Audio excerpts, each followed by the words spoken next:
paano kaya makontak ako hindi ko na makontak. Nag-press release na lang ako para lang magsama-sama sila ang ibang pamilya.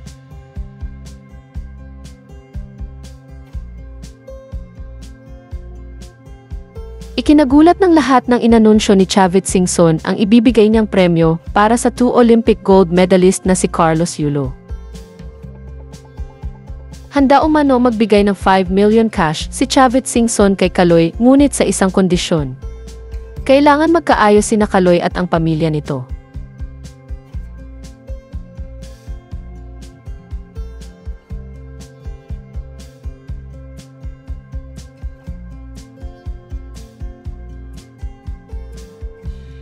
Ayon kay Chavit ay nakausap na umano niya ang ina ni Carlos Yulo at handa daw umano ito makipag-ayos sa anak.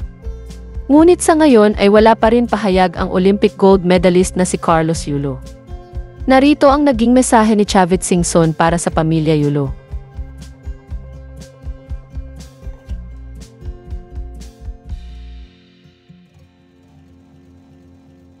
Okay lang, pero paano kaya makontak ako hindi ko na makontak. Nag-press release na lang ako para lang magsama-sama sila ang ibang pamilya. Nagbibigay ako ng 5 bilyon. Dahil hindi sa panalo niyang gold na sa Olympic, more on yung sa pamilya. Kasi naramdaman ko yung kaaway mo yung anak mo. Masakit sa ama na aaway ka anak mo. At hindi man lang sila inibita. So ako, kung magsama-sama lang sila, pagbibigay ko ng 5 milyon.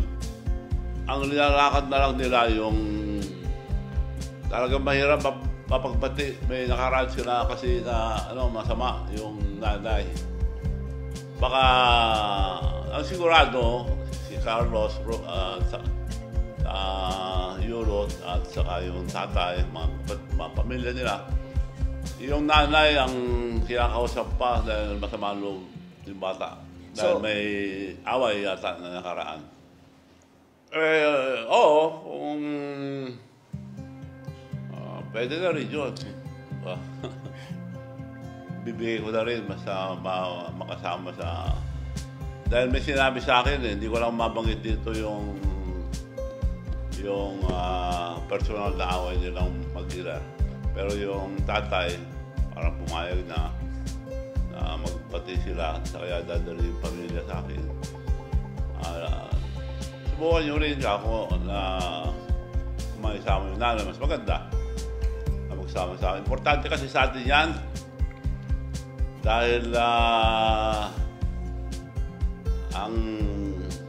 ang bili ng Diyos, 10 lang eh. Honor thy father and thy mother. Diba?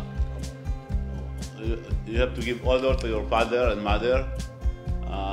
Isa sa Ten Commandments yan. And also, kasi nagbabasa ako ng Biblia, pinakamahirap na pinagagawa dyan yung forgive your enemies. Maganda kung magsama-sama sila.